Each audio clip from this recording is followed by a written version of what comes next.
Hello, everybody. Welcome to Trusty's Vintage Live Sale. It's Thursday night, and I am back, and as you can see behind me, I'm home.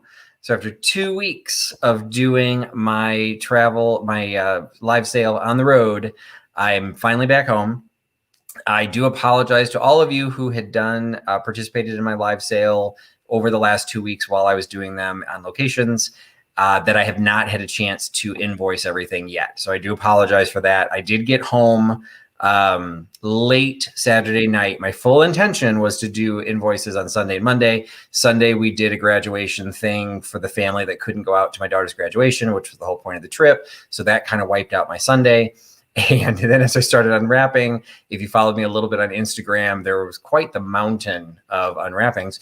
And literally, I couldn't find it turned out to be a bag, but I was missing things. And what I was missing were the items from the last live sale. I knew they were all together. I'd packed them together. It ended up, I packed them with the lights. And I just didn't think I put anything in there. So that was my fault. So by the time I found them and I was ready to do it, was already Tuesday. And I'm kind of like, 2 days, I'm going to get it all organized. If anyone buys anything again tonight that ordered from the last 2 weeks, I'll just combine shipping. So yay, you get a benefit from me being delayed. If you don't buy anything, I just give my heartfelt apologies that it took longer to get things out to you. Not intended. And it's been a little bit of a life lesson for me because we've been given the green light with my day job to start traveling again. So I have to make sure I can figure out a way to be able to travel. So you may be seeing more live sales on locations again. So you figure out a way to do it where I can stay organized. So I don't delay shipping things in the back. So we've got some great people already joining in the chat. So thanks all of you for joining right on time. We've also got somebody in the background. And so I'm going to share that we've got tonight monitoring the chat and will be my voice of God. It's Katie.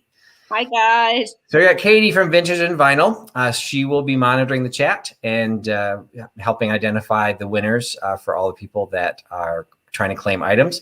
So we've got hellos from Katie. And then in the chat, we've got Halem coming in, which means Melody must be hanging around somewhere.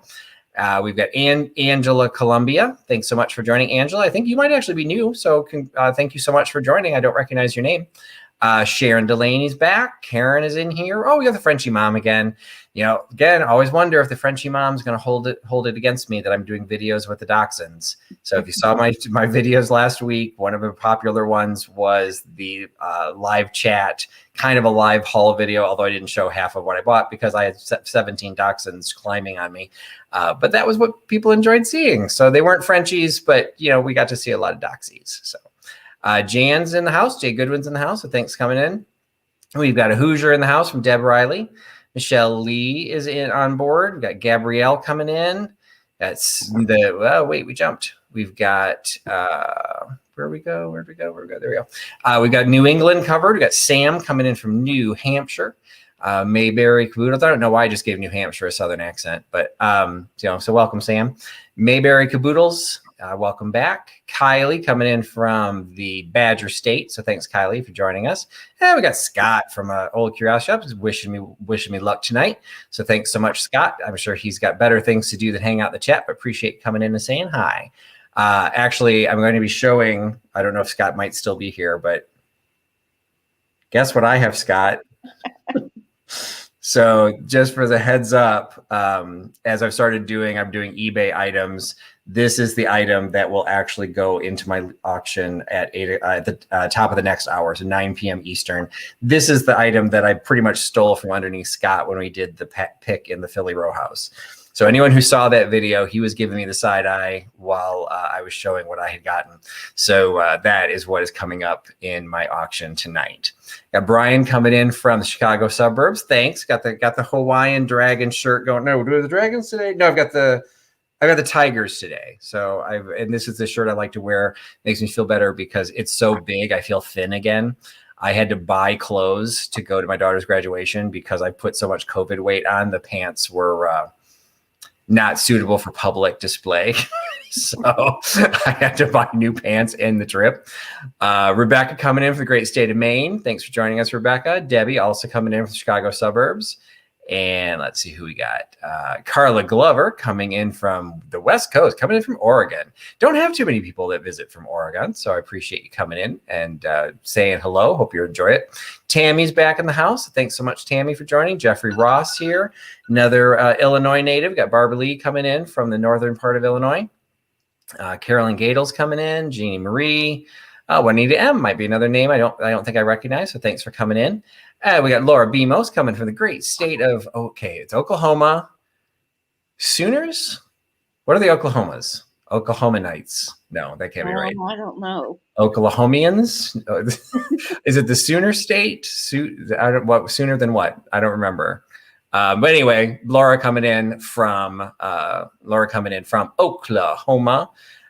Karen J coming in. I just jumped again, so I just lost the Karen Lay. I'm sorry, I had the name wrong. Kat's coming in. Calypso Antiques. She did her sale. When did I hop on your sale? Was that last night? Today? Matt had the sale last night. Last night. So it was a joint sale. So there's the Doxy Mama herself, Dawn Schockweiler in the house. She is she's scoping out an online auction before she joins this auction. So hopefully you got successful and you got that Villeroy and Bach piece that you were looking at. Love Villeroy and Bach. Sandra K. We got Gerri Ellsworth back in the house. I know she's one of the people waiting for me to ship something, so I apologize. Uncle Andy waiting for me to ship something. So again, welcome. Oh, Michelle from Mermaid Cove coming back in. Thanks so much for joining us again. And yes, Scott is still here, so he knows I am going to be selling his compote. Got Sandy coming in from Michigan. And yeah, Scott's still giving me the side. Yeah, well, he's got a couple surprises up his sleeve. He did not get off completely innocent in that pick. There are definitely some things that I'm like, well, wait, where did that come from? So when you're surrounded by so much just wealth and variety, you kind of get into a little deep dive into a cabinet and you tend to miss what's going around. So I think both Scott and I both benefited and lost out by doing that. So Karen Lay's coming in from Kentucky. So we've got our bluegrass state is represented with Kentucky. And she got her Villeroy and Bach, $15. That's a good price. Christina Taylor coming in, Claudia Patterson, vacation from North Carolina. Oh, she lives in Buckeye State. So she's coming in from Ohio. So thanks so much for joining, Claudia. Oklahoma, where the wind comes swishing down the lane. Is it swishing down the lane? I thought it was Oklahoma, where the wind comes sweeping down the plain, isn't it? I think it's plains. Maybe yeah. Well, he's from New Jersey. What does he know about Oklahoma? the two. But hey, I appreciate the effort. He's rattling off the Broadway musicals, and I am very happy to have people. I love Oklahoma.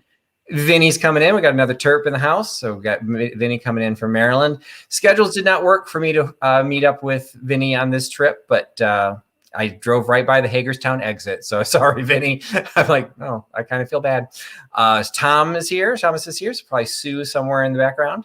And let's see, Cindy Neal's coming in saying hi to Scott. And Chad, another Terp. We've got several Terps. They're taking over. So thanks so much. Oh, highlighted the wrong ones. Chad coming in from Maryland.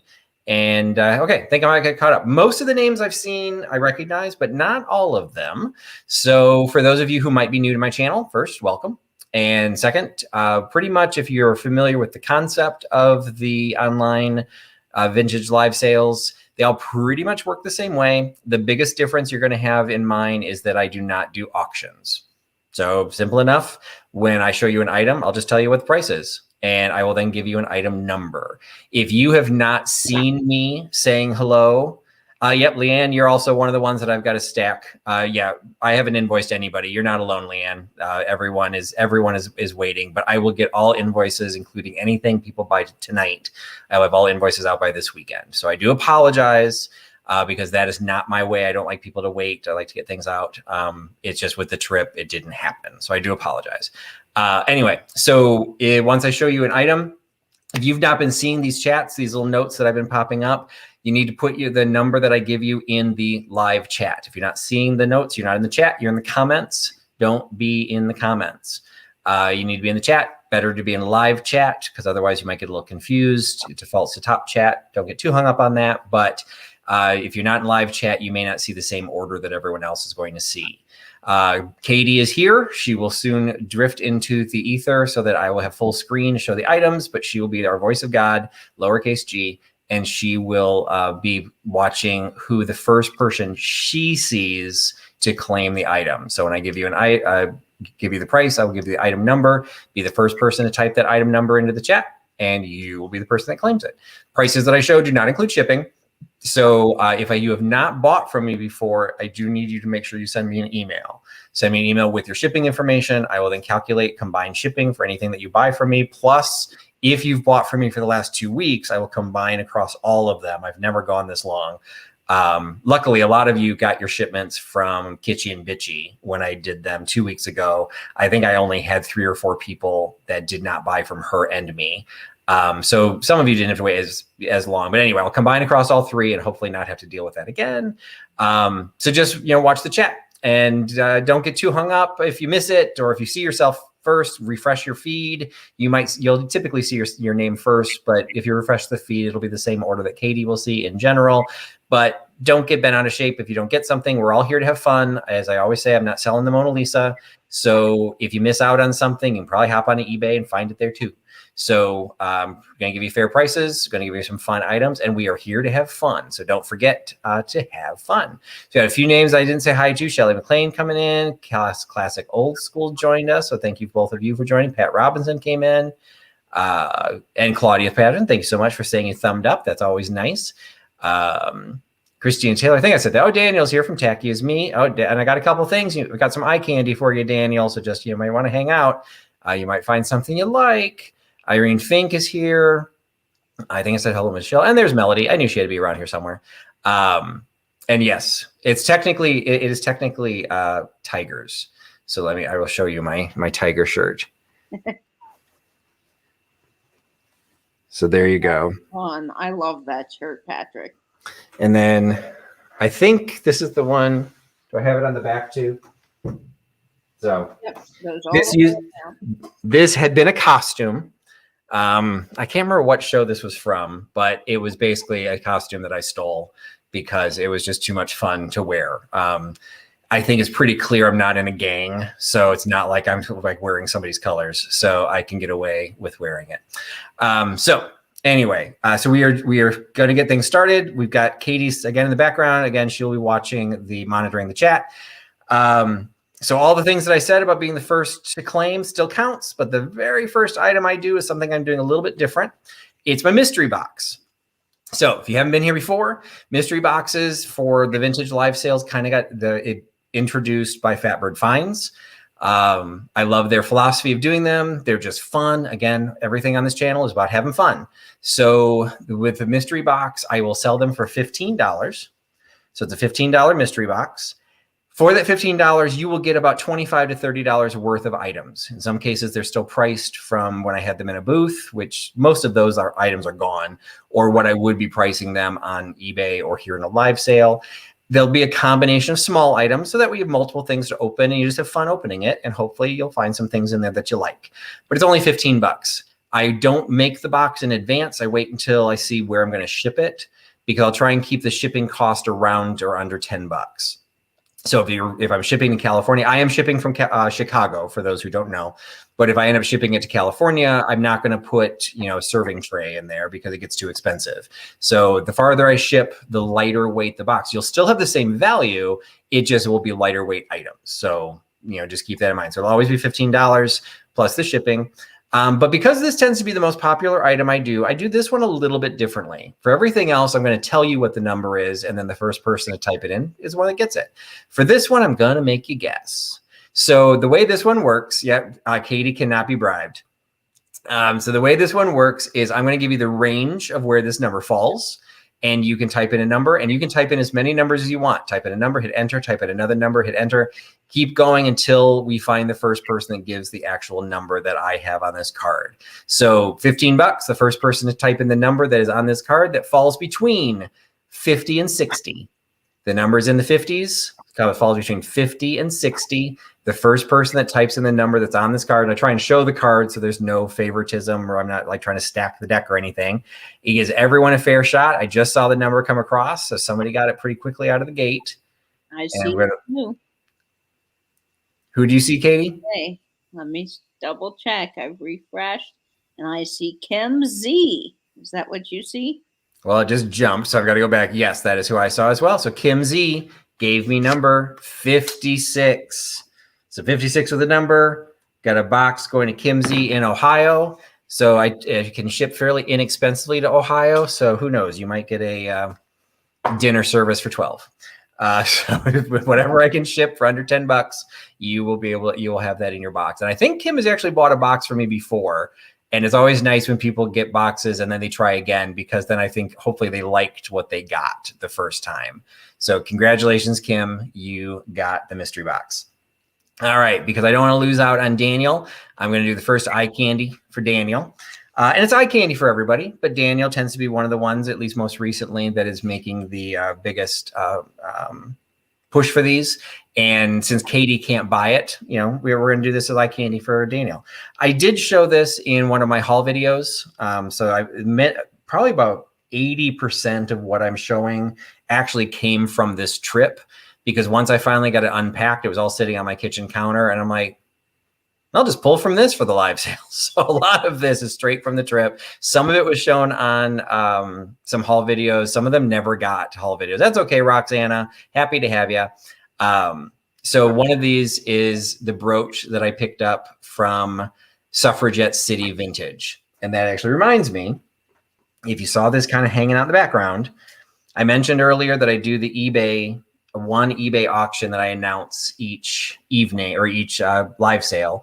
This is currently up for sale on my eBay store. This came from Suffragette City. It is a beaded mesh handbag. It has both the frame and the fabric lining are both marked made in France. There's a label on the fabric lining, and the frame itself is stamped. It's just white metal. It's not sterling or anything like that. It is currently up for sale, came from Suffragette City. You can see there's a little bit of stitching work that's going to need to be addressed because of the weight of the bag. All of that is very well disclosed in the listing on eBay as well. The listing for this will end in 43 minutes. So if you are interested in this, hop onto my eBay. If I don't know if Katie's going to be able to drop a link, if any of my moderators want to, or just go into the description of this video. There is a link to, and Katie just dropped the link. You can go directly to this and you can be bidding on this. So this auction will close in 43 minutes. Hey, Christy. And it's $91, folks. Yep, it's currently at $91. So closes in less than an hour. You can bid, and if you're bidding on it, let us know. Definitely give you a shout out. Welcome. Appreciate you participating in both my live sale and the auction. And if you do buy something in the live sale in addition to the auction item, I will of course combine shipping. So we can work that out because you'll pay shipping through eBay. I can always combine it and make that work. So that is already listed. That is from Suffragette City Vintage in Hyattsville, Maryland. I did a live video there. If you don't follow my Instagram channel, there's about a half an hour live video where I explored their store, which they share with a bookstore called My Dead Aunt's Books, which I just think is one of the best bookstore names ever. But this also came from Suffragette City Vintage. So this is one that, these were in her brooch collection. They were, most of these, actually all the ones that I have are not signed. So we were trying to do our best to figure out what would be the most attractive brooches to be able to offer. What I liked about this one is because one of the things that she talked about is how to date brooches. And one of the things that I found interesting, and you can kind of see, this is that C clasp. So it does not have the little lobster claw. It doesn't have anything that protects it. And Lilac, Christina just hit it. It is carved celluloid.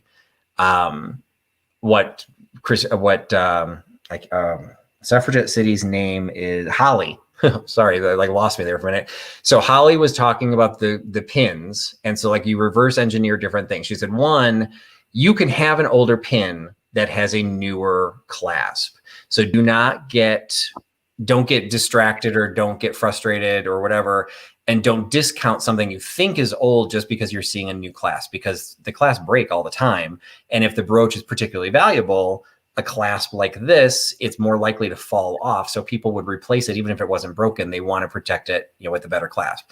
But she said, if you see the C clasp, She said pretty much in her experience, and she specializes in vintage jewelry and fashion, she said pretty much by the 30s, all jewelry was replaced with those safety clasps. So you can see a 20s brooch that has a safety clasp because it was replaced. But if you see a non-safety clasp, it pretty much defines it has to be before the 30s. This one we estimated was from the teens. So it still has kind of the turn of the century, the floral aesthetic. We have not approached deco at all.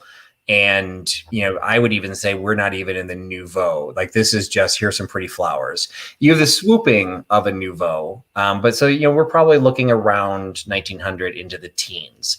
It's a guess because it's not stamped. It's not signed. There's no specifics. We couldn't find any imagery of this particular brooch, but it is translucent. I can see it because I've got the light hitting me. You're not gonna be able, but you can actually see through it. And it has the original clasp on it. So the celluloid clear brooch is available for $25. So $25 for the celluloid brooch by giving me number 59. $25, 59 for the celluloid brooch. Do you have any celluloid brooches, Katie? I do not, but golly, that is gorgeous. Oh, this is one I just jumped on. I thought the fact of the age, it's not as flashy as a couple of the other ones that I'll be showing, but I just like the fact of the age on it. And, you got the old clasp, that it's just a quality piece. And, you don't have to be flashy all the time. And I see Foor Sandy's Lilacs picking up number 59. Congrats, Sandy. Excellent. Thank you, Sandy, for picking that up. And it looks like we had the battle of the Lilacs because right behind her was Christina from Lilacs Vintage Life. I also see Sandy's Lilacs was first. So thank you, Sandy, for picking up the celluloid brooch.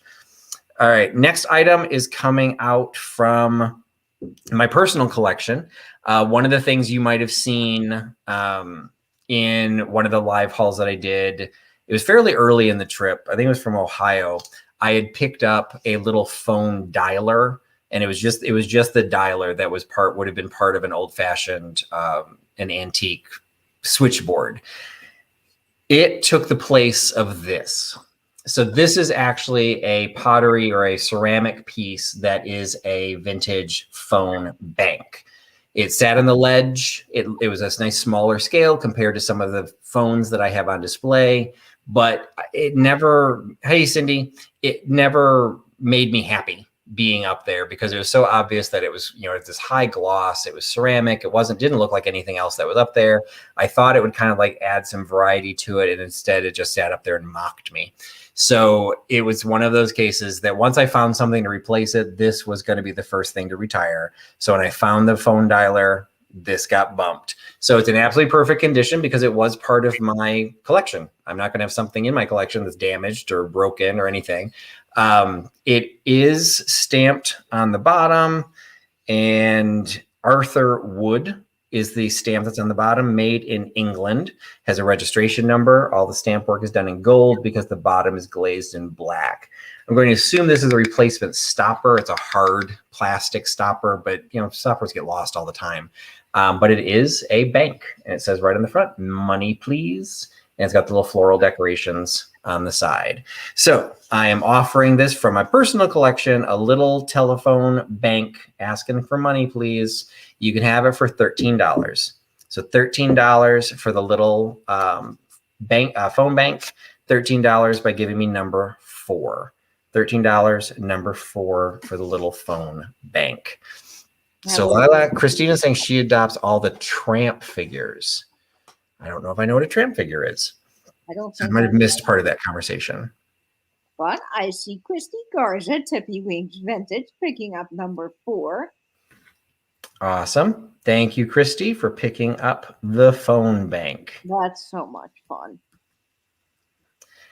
All right. Next item I get to wear for you because it's an apron.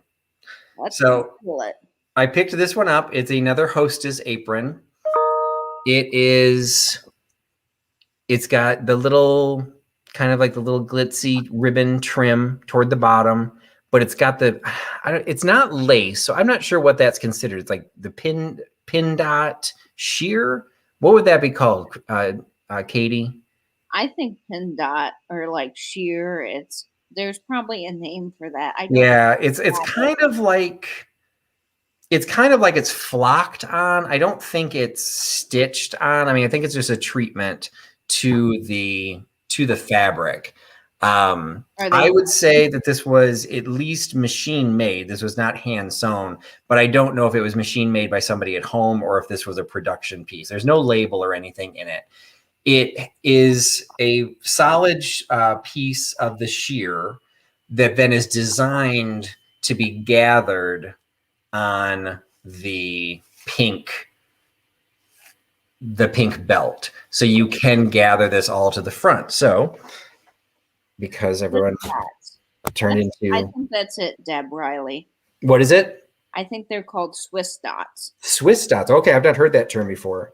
This would not be something you would have made quilts out of, and I only know quilting fabric. So so you've got the apron. It has a fairly large pocket on it, but it's all sheer. So it's a hostess apron. Like, this is not going to... You're not going to be making your spaghetti wearing this. It's got... I'm not 100% sure how this is made. So there's a pink accent to this. I'm going to kind of show it. It's kind of folded. The pink is really pale. So I apologize for that. It's because the light is so bright. But there is a pink core that's kind of running along the trim that's really just kind of folded in. It doesn't seem to be seamed down. Actually, no, here's a good part of it. It looks like this was maybe a trim piece, because you can see there's a little flower in the middle, and then there's a pink part at the top and a pink part at the bottom. So maybe once upon a time, this was flat. So this would have looked just like really pretty as a trim piece, but over use, particularly the part that goes into the little section here, it's kind of been squished down. So it's got a little bit more of a pink body in the middle of that. And then a little pink bow right in the middle. It's in very good condition in the sense there's no holes, there's no tears. But as you can see in some of the trim, you know, it's frayed a little bit just from wear. It's like right around the places where you would have been tying it in a knot behind their back. You've got a little bit more fray to it, but it's still in good condition in the sense that it's not falling apart. So it is a Swiss dot sheer hostess apron, and it is available for $7. So $7 for the Swiss dot apron, $7 for giving me number 37. $7.37 for the little Swiss dot white apron. And Linda from Classic Old Soul was pointing out that it's a very June Cleaver apron, and I agree. Absolutely. It's the one that I'm going to show. Actually, I only have the ones for this sale. I'll have another one in a later sale. It has a little bit more sculpture to it that I think is even more June Cleaver. This one I think is just kind of a fun little hostess apron that was it was a very simple design. It's probably less expensive at the time it was made. All right. The next item I'm going to have kind of created, I'll just say there's some conversation. So last week I offered for the first time I happened to have two of them, but I offered a Stars and Bars fairy lamp. And just without going too much into it, I just said, you know, we don't do auctions here. When I try and price my items, I try and price them so they are comparable to be at least in the low end of what they're going for on eBay. Try and be like one of the lowest if I can. Can't always do that, but I recognize that there's a worldwide audience out there that can find these things in other places. I don't do auctions, so I sold those fairy lamps for what I felt was a very reasonable price. And I had some people thank me for it, and I had other people not thank me for it. So I'll just leave it at that. Well, I don't care about the ones that didn't thank me for it because I've got two more. So this time we're getting into amber. So, and this is, I will just say, this is by happenstance. I did not go out. I had been looking for fairy lamps to be able to do these and hadn't found any in my home area. It wasn't until this trip I found two of the clear ones on the way to Philadelphia, and then I found two of the amber ones on the way back from Philadelphia. And I think all four of them, they're Indiana glass, but all four of them I think came from the state of Ohio. So Indiana Glass seemed to ship them east more than they ship them west. So we've got 2 fairy lamps. I'm going to sell them individually, but the way I do items when I have multiples is it's the first 2 that enter the number that I'm giving you. The first 2 that enter that number will be the ones that claim this. So they're identical pieces. They are Indiana Glass stars and bars. Again, these are relatively common on eBay, and I looked at what they were selling for, and the prices that I'm picking are basically comparable to what you could buy them directly for on eBay. So hopefully you like buying them from me, because I have 2 of them. And the first 2 people that give me the number for these, you'll be able to pick up an Amber Stars and Bars fairy lamp for $25. So $25 for the Amber Stars and Bars fairy lamp. The first 2 people that give me the number 18 will get the Stars and Bars fairy lamp in amber. Those are some great pieces, Patrick. Yeah, it's one of those cases that, like, I kind of grew up with the fairy lamps, children of the 70s. So personally, I find it interesting that they've become so popular. And I really didn't come across them all that often. And it was just one of those. There are many more designs that are much more rare and can go for much higher prices. So when I find these that are relatively inexpensive, I'm going to try and pass them off at a relatively inexpensive price. Because again, we're here to have fun. And trust me, I'd love to make $100 off of a fairy lamp, but that's not what it's worth. So selling it for $22 by giving me number 18. And it looks like we had a couple takers. So who do we got? A big congratulations to Sandra K. and Tammy Renee Walker. You guys both get 18. Sandra K. and Tammy Renee Walker. Okay, awesome. So thank you both for picking that up. And it looked like you had a handful of other people that were also looking to add to their collection. At this point, maybe everyone already has one. But I'm glad that for those of you who hadn't been successful on the other channels, you got them from me. So I appreciate your support. So those are the 2 fairy lamps. Will go to you. All right, next item. Get rid of that.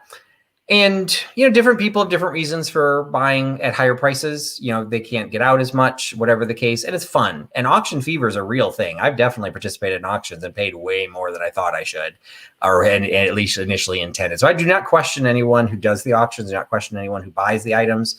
Hey, everyone does their own thing. In my case, I'm just here to have fun. So I'm happy with getting $22. All right, the next item is also, like I said, almost everything here has been picked up on the trip, but this was a fun one that I picked up along the way. It is a safety tip baby thermometer. The company I'm not familiar with, Eisele, E-I-S-E-L-E. Have you heard of that one, Katie? I think it's Elise. Is that it? Maybe I'm not saying that right. I've not heard of them, but it's got. Yeah, I had not heard of it. And then they've also got the name off to the side. I don't know. I guess that's ECO, like Eco, which I don't know if that's like the Isolate and company. Like, I don't know if that's just their abbreviation, but I've never heard of either. But it's a little safety tip. The box is in a little rough condition. The baby looks like it's got some smallpox. But inside you do have the little insert that warns you do not use warm or hot water on this instrument. You do not want to shatter the bulb. It is in a very double-gendered tube. So you can have this for a boy or a girl. You got the boy, the blue on the bottom and pink on the top. And then it unscrews. And then you have the actual thermometer. Now, I did not try and test the thermometer, so I'm going to assume it works. It doesn't have any gaps or holes or anything in it. So, I think it's still a functional thermometer. But it is a glass thermometer. So whether anyone would actually use it. And so you've got it for like a little vignette to just kind of tuck into a gift. I know that Norma Jean's Heather, Norma Jean's daughter, is having a baby. You got a little, now tie a little ribbon around and add this to a regular gift. You got a little vintage edition. So this is just a little safety tip baby thermometer, and it's only $5. So $5 for the little eco safety baby tip. Safety tip, whatever it was, baby thermometer, $5 by giving me number 12. $5, number 12 for the baby thermometer. That just has some cool graphics on it. Yeah, I wish the box had been in slightly better condition. I think it would have been worth a lot more if I'd had a slightly better box. but I just felt it was fun. You know, that even in that condition, it just shows it's not a reproduction. This is the real thing. And I don't know, what would you say, 50s? I would say easily 1950s with those colors and graphics. Yeah. And I see Kylie Cat Ass picking up that baby thermometer. Congrats, Kylie. All right. Thank you so much, Kylie, for picking up the baby thermometer. And don't forget, guys, there's only 30 minutes left on the auction for that fab purse. So I've dropped the link in the chat, and you can go have a crack at it. Excellent. All right. The next one we've got, you know, Katie is going to be jealous because she cannot bid on these. She's going to finish her book eventually. She's going to need something else. So I've got a pair of saucy books. So we've got Harlequin Romance. We've got The Nickel Wife and The Girl from Over the Sea. Ooh la la. Both of these are in really good condition. They're not quite as old as the ones that Katie is reading for on her channel. And if you're not following Katie at Vintage Vinyl, you should do that. She does all kinds of great content. We all need to convince her to make more Jell-O recipes. And this one, I found the dates on these initially. Now I can't find it. I think both of these, this one is 1970, and this one is either 70 or 71. But this was 72. So we got 1970 and 1972. So we've still got, you know, we've got the saucy novels, 1970s. I'm going to randomly open it and see what we've got. It was Sorrel's turn again. She yawned like a pretty young black cat. Well, that's it, she said creamily. That's one you don't hear very often. As that boy has just reminded us, you've all opted out. So I suggest you leave first thing tomorrow and pay your hotel bill before you go. All right, that wasn't very interesting. I should have found a little saucy section, but I did not pre-read these. But, you know, you've got things like Trevendone Manor, you know, so you've got all kinds of opportunities for all the cheesiest situations you could possibly have. So The Girl from Over the Sea and The Nickel Wife, not even The Nickel Wife, just Nickel Wife, both available. They're both Harlequin romance novels. And you get the pair of 1970 and 1972 Harlequins for $8 for the pair. So $8 for the two Harlequin romance 70s novels. $8 by giving me number 33. $8, number 33. I'd say it's pretty saucy. She's checking out of some sort of hotel there. So Yeah, absolutely. got things going on. Leslie's face took on a curiously stubborn look. I mean, you got somebody's named DeFontaine. So well, that's interesting. So anyway, I thought these were just a little fun, and I don't typically carry something like that. So we've got the pair of saucy novels, $8, number 33. All right, next item, since it looks like Nate has joined us, I've got my ode to Nate for the evening. It is my Wedgwood. So this is a piece of Wedgwood that I specifically asked Nate when I was picking it up, like whether I should pick it up. And I said, I had never seen the blue on blue. So I'm used to seeing the white on blue. And then this little design around the edge, I'm used to seeing in white. I'd never seen just I can't say that I know Wedgwood, but you know, when I come across it, I've almost always seen just blue and white. And so I asked him, is that less common? Is it more rare? And he gave the most circuitous answer that basically is like, it's not uncommon to have, like, it's not an uncommon. The way he said it was basically, it's not uncommon. So, but he wasn't saying it was common either. So I picked it up at a low enough price. And I do think it's a little bit different for those who like the Jasperware, you know, the Wedgwood Jasper look. It is the Wedgwood blue that we're all familiar with, but it doesn't have the trim in the Wedgwood white that we're used to seeing. It just has the white in the middle. So this ends up being a little Wedgwood dish with a blue on the border instead of the white, and it's only $8. So $8 for the blue on blue trimmed Wedgwood plate, $8, giving number 5.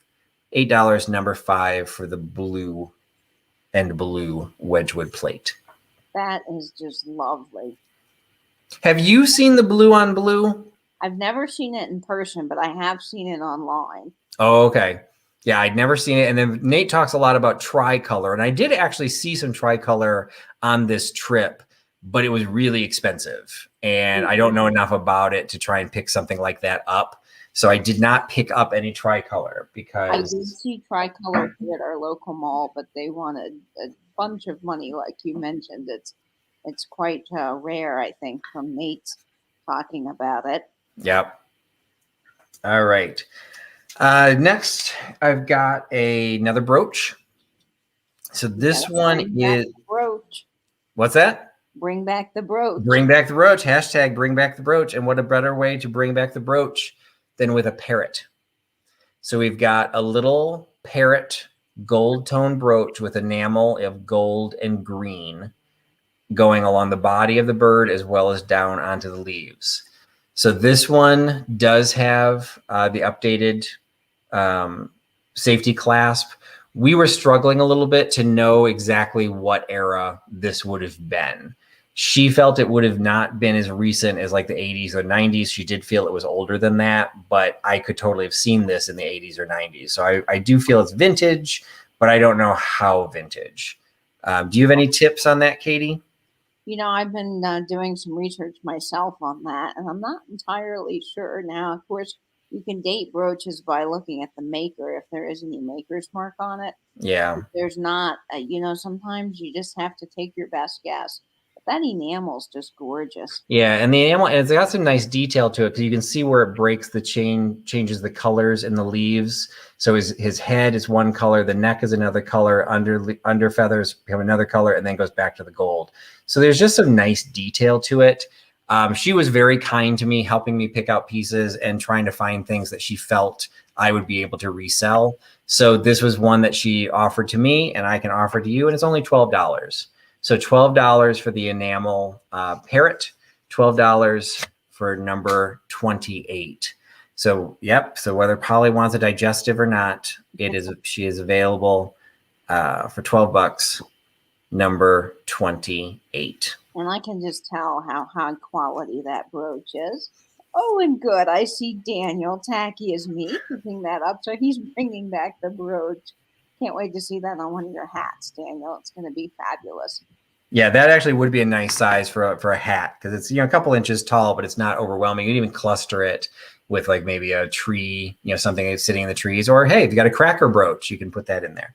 So thank you so much, Daniel, for picking up number 28, the parrot. Something that I don't pick up a lot of along the way because I don't necessarily always know what's going to be the popular and what's going to be the most attractive for people. That whole rusty, crusty, and dusty industrial. And so this I ended up picking up a few pieces. I'm going to sell them combined. So this one is a metal tin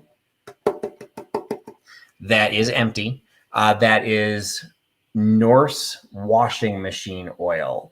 So this one, I did not find anything indicative of how old it would be. There's no zip code on the back, but that maybe they may not have been listing the address, you know, for the zip code. But the fact that it's that kind of a washing machine, I would think this is pretty old.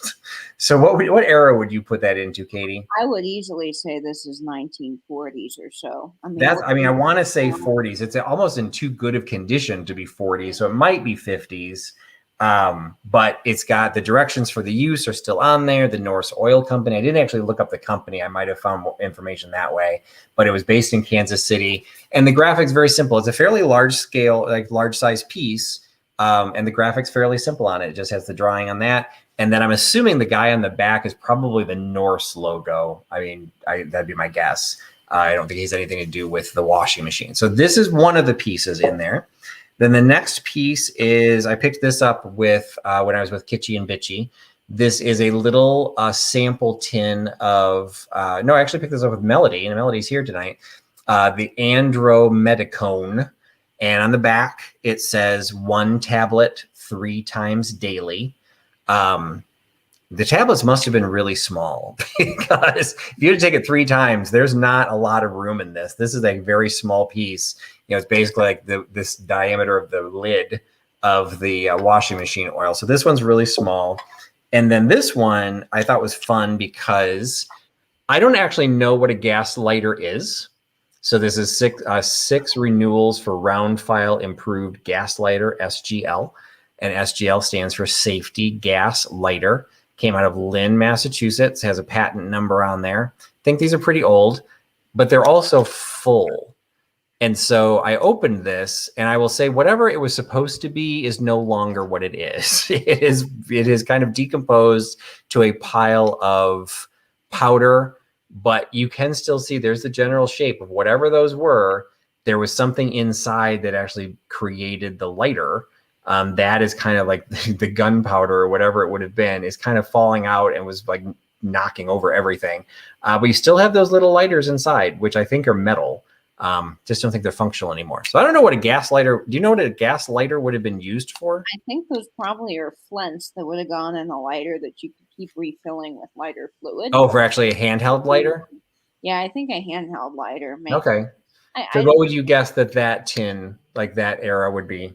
The date on that to me with that color looks very late 40s, early 50s to me. You got that green color, which is to me very 40s, late 40s, early 50s.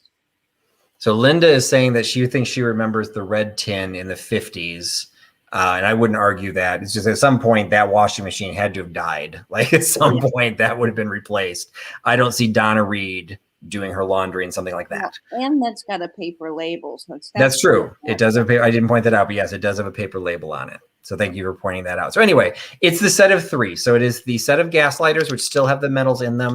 It's the tiny little Andro medicine for 1 tablet 3 times daily, and the washing machine oil machine. All 3 of those are going into a lot for $15. So $15 for the set of 3 individual pieces. Set $15 for the set by giving me number 22. $15, number 22 for the set of 3 rusty, crusty, and dusty tins. And that is a great set. Andy Christie is saying that the late 40s and early 50s are her favorite as well. It's a neat graphic that is somewhat distinctive. Like once you get into the 50s or the 60s, unless you get into really crazy colors, those start merging together. But you get that pre-war and right after the war, everything was this a unique look.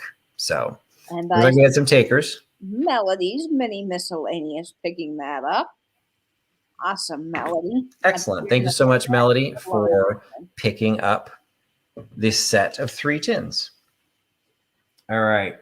Next item, I think I'm going to pull this one because I want to say it was Christy who bought one of these for me before, and she gave a great idea of how to use them.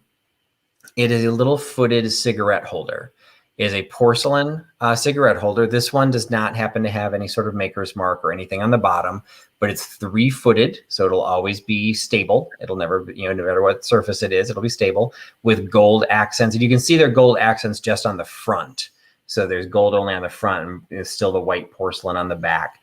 They're designed for cigarettes. So you would have the little cigarettes coming up there. There might be a match. You could get a matching ashtray. There might be a matching lighter.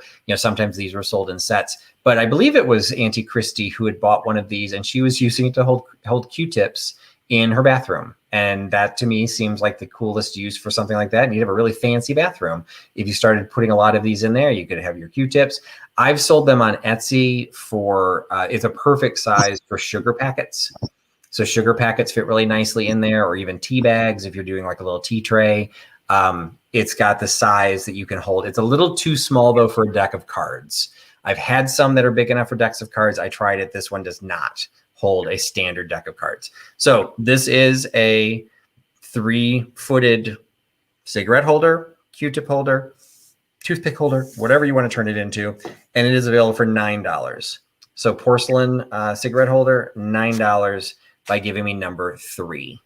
$9, number 3. And it's in perfect condition with, I would say those are, I was going to say violets, but they're all on a vine. So does that make it a trumpet vine? It looks like a trumpet vine, I think. Yeah, I just saw the purple. I'm like, oh, it's a violet, but I don't think I don't think violets grow like that. So maybe a trumpet vine or morning glories grow in a vine. I don't know, but it's a really pretty purple color, and then with the gold butterfly accents flying through there. I see Christy Tippywinksvintage picking that up. Congrats, Christy. That's going to be great with your decor. Thank you so much, Christy. I will add that to your box with the phone bank. Oh, yes, maybe they're forget-me-nots.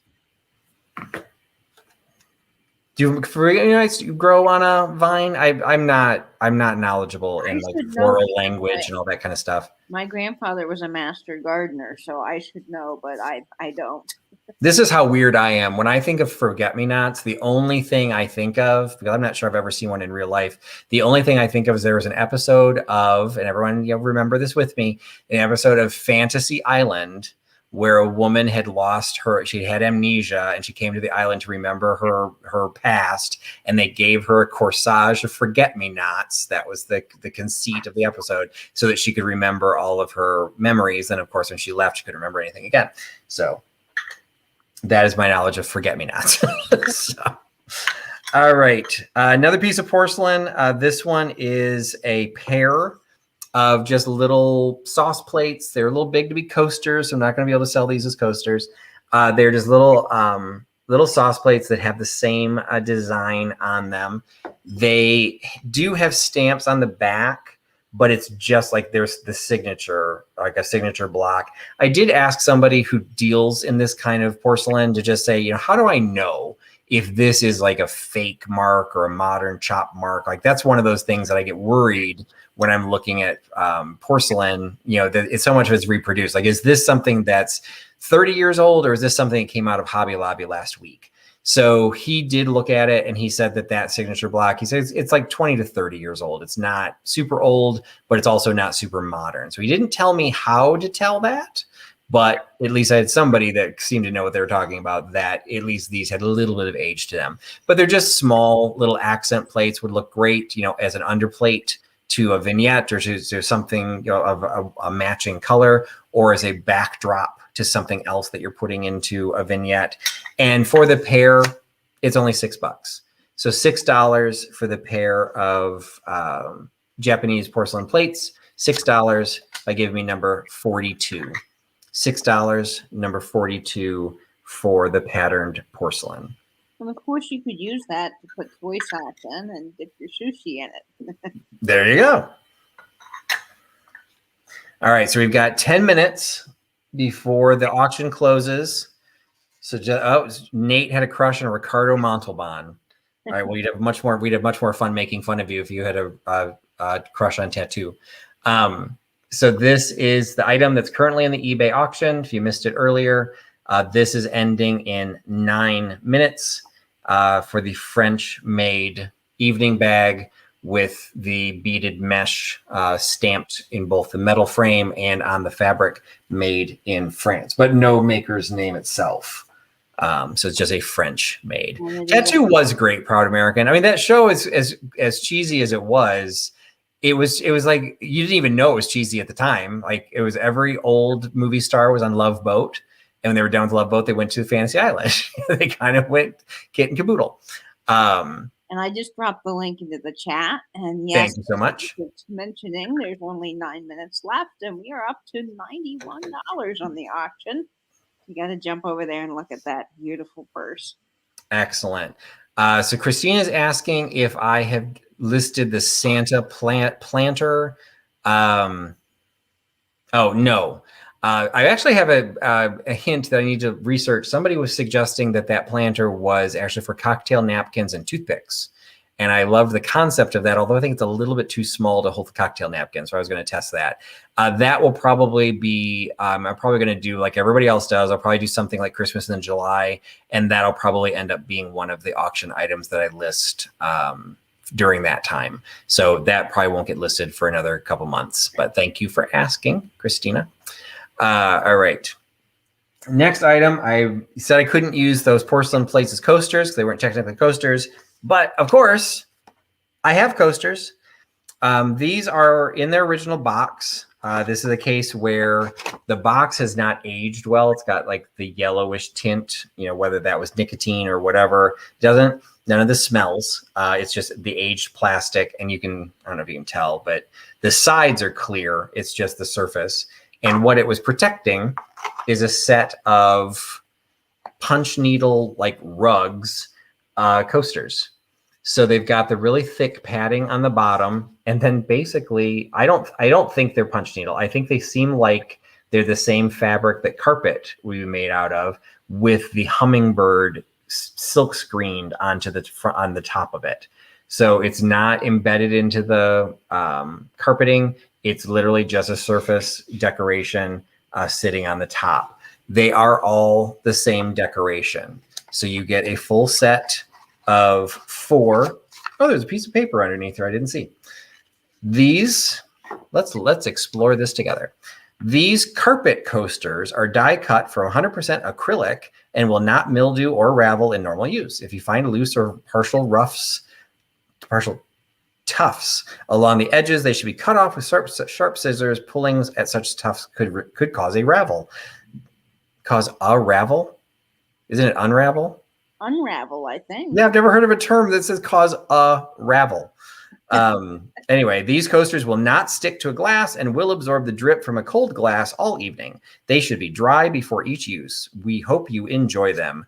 Low Country Guild Incorporated. That will be the new thing. Instead of cause a ruckus, it will be cause a ravel. Cause a ravel.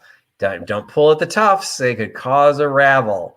So I don't know what the Low Country Guild is. There's no address or anything on this, so I'm not even sure where this would be based. Literally, I found this piece of paper as I was pulling out the carpet coasters, but they're all in pristine condition. This was clearly never used. So you've got 4 of these carpet coasters from the Low Country Guild in their original packaging with the clear, slightly yellowed box. So you get the set of carpet coasters for $5. $5 for the carpet coasters with the hummingbird design. $5 by giving me number 52. $5, number 52. So Christy's owning her crush on David, the oldest from 8 is Enough. I watched that show. I think I've seen that show once or twice. But I'm trying to remember. Like, they had 8 kids, and I'm trying to remember who the oldest one would be. Did he live at home, or was he one that was out of the house? I don't think I can remember. I don't remember him. All right, so Melody is maybe okay. Got to look out Halem, because Melody's looking for Chico from Chico and the Man and the Sweat Hog Vinny Barbarino. Well, everyone loved Vinny Barbarino. That was John Travolta. For those who did not watch Welcome Back, Kotter.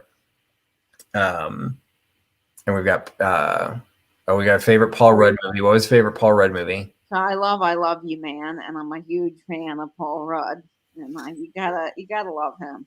I just found a Paul Rudd movie. I watched it last night. I'd seen it once before I think it was on the plane coming back from a trip, and it was called Ideal Home, and it is absolutely hilarious. It's Paul Rudd, and I can't remember who the other guy is.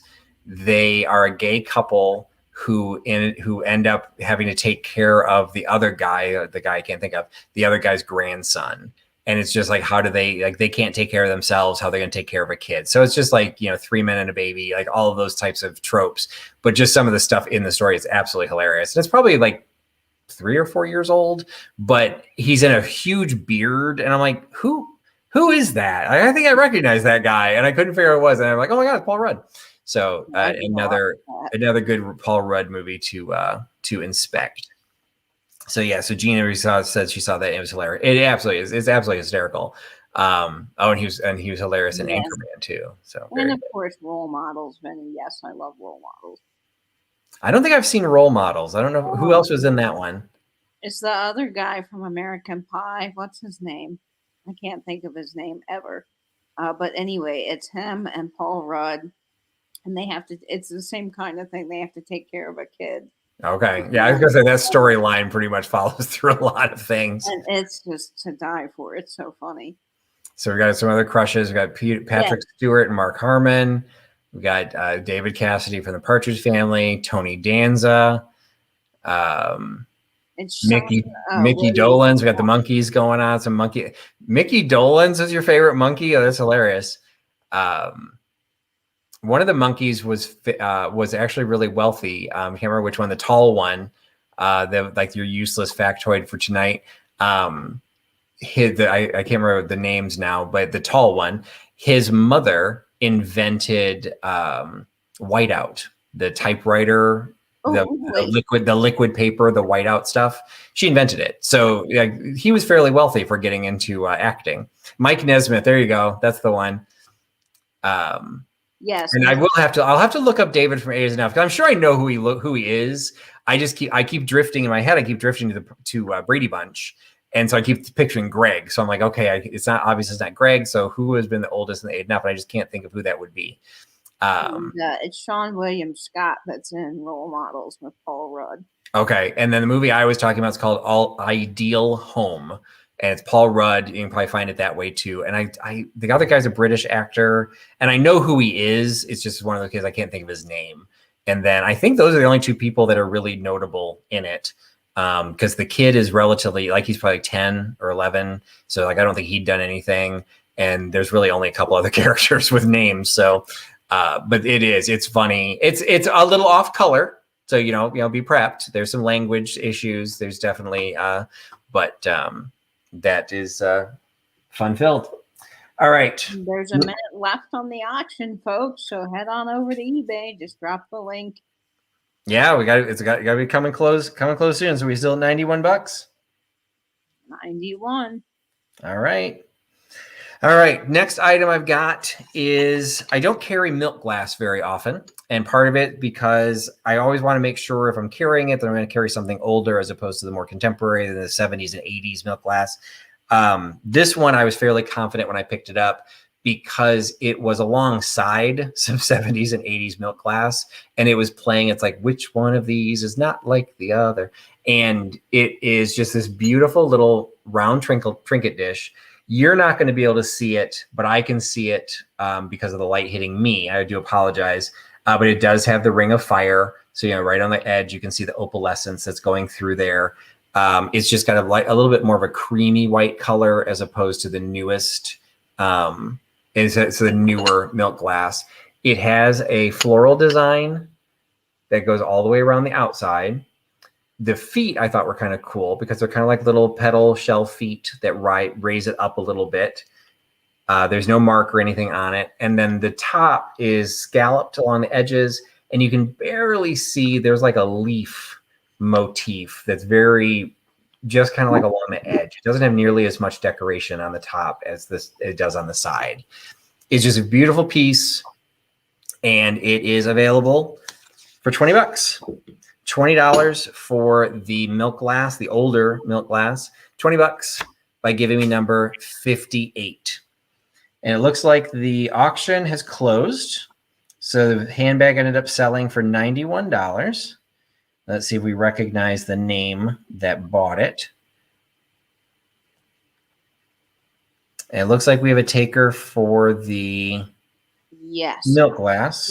CLC. Connie Cable getting that milk glass, number 58. Congratulations, Connie. So thank you, Connie, for picking that up. So the handbag went to an eBay buyer with, looks like the first part of the name is Sanlo, Sanlo. So I don't know if that's anybody that's here in the chat, but if you are, definitely let me know, because then, like I said, if you end up buying anything else, I can definitely combine it so that you can. It might be Sandra Lowe from the chat, or Sandra K is raising her hand. Is that you, Sandra K? Sandra K, is that you? If it is, well, congratulations. Thank you for picking that up. You've got a beautiful piece coming your way. So Sandra K, if that's why she's raising her hand, Sandra K gets the French beaded mesh handbag. So definitely enjoy that. And then because that has now ended, that means the next auction has started. So I had this scheduled and timed. So what is now live in the auction is this Noritake Compote. If you happen to watch the video that I did with, this one was it was actually on Scott's channel of the old Curiosity Shop. We did 3 videos together. One was a live haul on my channel. We recorded a haul that was on his channel, and this was in the recorded haul, if I remember correctly. And much to I was not aware of this as I was telling the story, but based on the chat, everyone pointed it out. As I was showing that I got this, Scott was giving me the evil eye next to me, because this is Scott. This is the definition of Scott's aesthetic. It's the 30s. It's the green and the cream. It's in perfect condition. He got some good stuff too. And I did offer if he wanted to trade for something else, and he said no, that was fine. So I got it fair and square. But this is now available in the auction on eBay for that will close next week. So it's Noritake, has Noritake mark on the bottom, M for the More Brothers, hand painted, made in Japan. It has a square shape, like overall, but you can see it's got like the scalloping design. It's got the gold trim. It's got a really beautiful dark green border, and then kind of the lotus leaf pattern in the middle. And then in the center of each of these flowers, these are actually moriagi. They're the only raised portion is just in the middle of each of these 5 petal flowers in the middle. So it's all hand painted, but that's the only one with raised decoration. It's absolutely gorgeous. You're probably not going to be able to tell because the lights are so bright, but that's kind of more of a creamy yellow as a ground. And then as you go to the underside, it's more the traditional white. And then it looks like it's going like slightly darker. You can see there's a little bit of a transition. And then the pedestal itself has that same green with the gold trim. So that is currently up on eBay. This will end. This is an auction. This will end next Thursday, 5 minutes, in just under 7 days, top of the hour. That's when this one will end. So if you want the item that Scott was coveting, there you go. And then it was Sandra K that got the purse. She says, thanks, everyone. My purse collection is one that I've kept over the years. Fantastic. So congratulations. Thanks so much for picking that up. And I'm always happy when it's somebody from the live chat too, because I want to give you recognition for doing it. And it's again, we're about having fun. So thanks so much, Sandra K, for picking that up. Let's see. Lost my chat here. So, all right. Next, this was in one of the haul videos that I did at the beginning of the week, or toward the beginning of the trip, because we were debating what these were. So these are relatively straightforward. These are Snickers Olympic pins, and I think we determined they dated from 1992. What was interesting about it was a combination of men's gymnastics or men's sports and women's sports. There's no proof that they came in this case, but we're assuming that since they are still in the case, that this is probably how they came. Nobody could really decide how these 6 would have been grouped together, like why they're mixed, but they are. So they're just Noritake. They're Snickers. They're Snickers. They're just the regular pin backs. There's nothing special about them. Nope. Sorry, Sam. No curling. The person that was making the curling pin fell asleep making it. So I'm sorry, you missed out. So you've got, some other sports available. No offense to the Northerners who love their curling. I barely know what curling is, but it is a set of the 6 pins. They are the Olympic pins. They are sponsored by Snickers.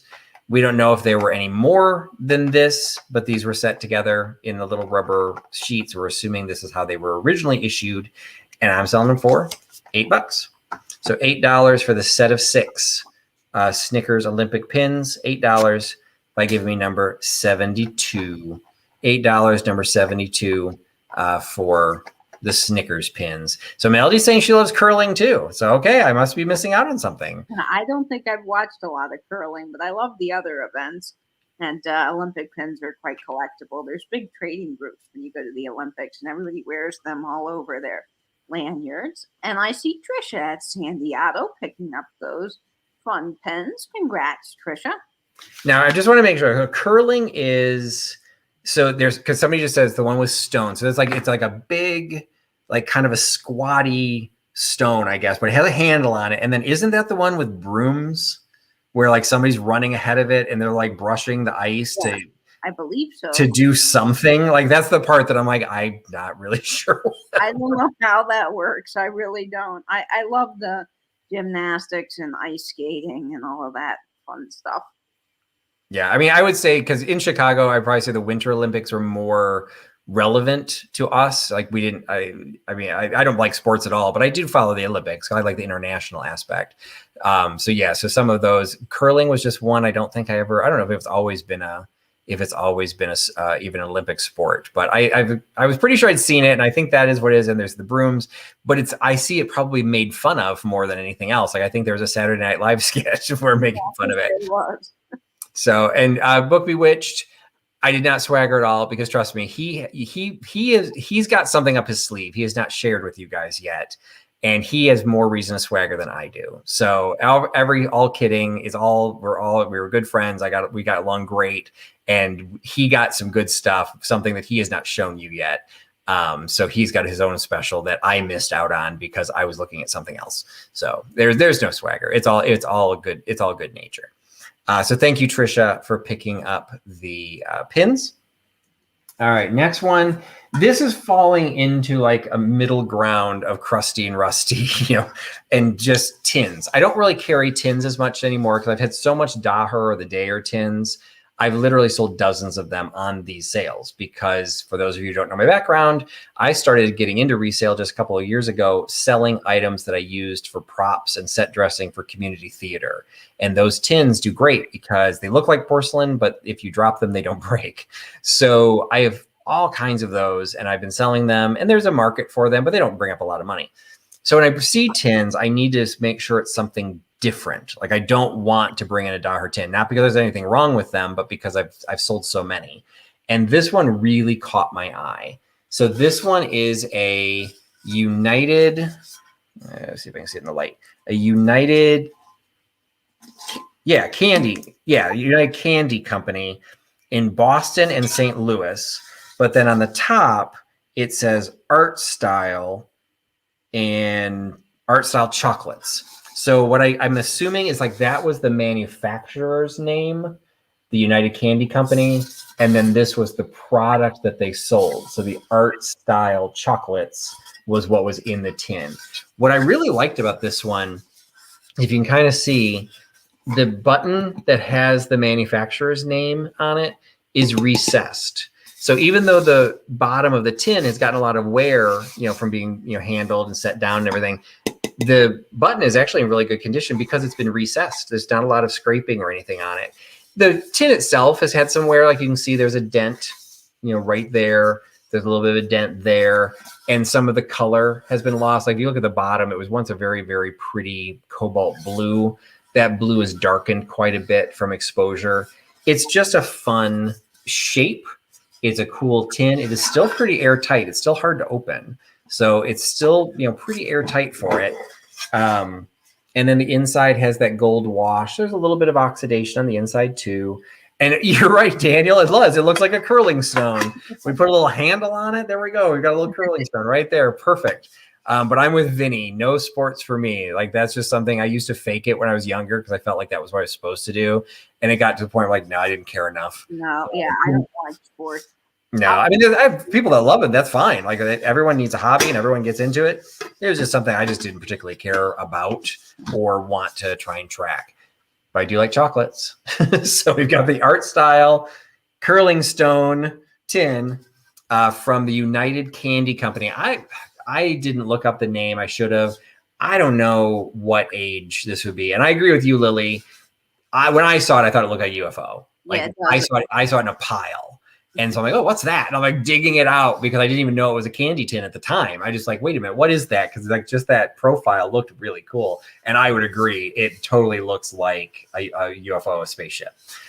So curling stone, spaceship, chocolate container, whatever you want to use it for. I would also think if you're into like making candles and stuff, this would make a really cool mold shape. You could do some stuff if you like cleaned it up to make sure, but it's just a different shape, a different brand, a different type of tin. It's not a Daher piece. And I'm really selling it for about what I used to sell the Daher pieces for. It's only $7. So $7 for the Art Style chocolate tin from the United Candy Company. $7 by giving me number 8. $7, number 8 for the candy tin. Yes, it's lost in space, Linda. There we go.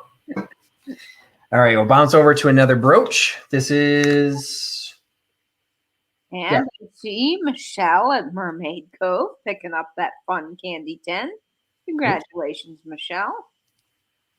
Thank you, Michelle at Mermaid Cove, first thing I might be shipping to. I don't know if I got anything else shipping to the West Coast tonight. So thank you for picking that up. Hope you enjoy it. So number 8 went to Mermaid Cove. Okay, so this one I'm pretty sure this is the last brooch that I have for this evening. This also came. All 3 of the ones I'm showing you came from. They came from Suffragette City Vintage. So this one is actually signed, and it was signed. I want to say it was Usner, Usner. If that rings a bell, I did find it and I didn't write it down. So now I'm trying to like reread it. Let me pull it up under my loop again. It was Usner, Usner. I did find some that were by that name. But this one, based on its look, I'd be putting this into the 60s. What do you think, Katie? I would say 1960s for that as well. You've got the really pretty powder blue stones. All the stones are there. You've got the stones around the big floral, and then you've got the little accent stones across the smaller florals. It has, so just to give you a frame of reference, it would be hung this way. So I'm just like showing you based on where the bar is. This would be the way to wear it because the little shaft bar runs across the top this way. So, I mean, you might be able to turn it, but I don't know what would happen because of the bar. So just keep that in mind. It's kind of like horizontally designed, but it's just that brushed gold, open work, out of air. You think it's Listener? That Yes, could be. It could be Listener. So I found some under Usner, but that could have been people like me going, "What the hell does that say?" Lisner, which listeners are. L and I would look like a U. So okay, now that you say that, let me look again. Yeah, I could see that. So it's got the little copyright symbol, and then. Yeah, I mean, I even saying it, I still think it looks like a U, but clearly, if the name of the company is Listener, that's I don't see a break between the L and the I, but it's now Listener had several marks, and the Listener mark that has the L and the cursive dates that to about 1950s, 60s with that R next to it. Yeah, let me see if I can do this. So I do that. L, then it's going to be older. That's the mark. Yes, I believe that's Listener. Okay, so to me, that's still a U. Like I don't see any gap between, but Usner did not come up that often, and so it was probably people like me not knowing that Listener was a brand. So it probably is Listener, and somebody needs to work with their copy editor to have a better font. So, but that's the one. So you said that they had different types of font, because I would say that's not script. I mean, that's to me block lettering. So I would date that then to about 1950s with that mark. Oh, 50s. Okay. And that is gorgeous. And Listener's a real name to look out for. Yeah. So that's, I just basically zoomed in, took the picture. So that's the picture of the label. So thank you so much, Jamie, for saying that to have me look again, because like I said, even when you said it, it still looked like Usner. So for those of you who know the name, Listener, I'm not changing my price. Like I was basing it based on what it is and based on what Suffragette City had told me. And she didn't tell me it was Listener either. So it is perfect condition brooch. Listener brooch is for $18. $18 for the Listener brooch by giving me number 11. $18, number 11. Yeah, Irene, that is definitely the a little hard to dress up your Zoom t-shirts, depending on what you're doing at any point. But I think that's why brooches are coming back, because so many people are now doing work from the basically chest up. You can wear a hat, you can wear a brooch, you can wear something that people will actually see. And that's why this one, I liked this one because it is a pretty decent size. Like you're not going to see it so much on this because I'm so busy, but you definitely have some pretty decent look. And the minute you put that on, it really is an instant style elevator. Absolutely. Like if I did it just against my t-shirt, like that just pops up a lot better.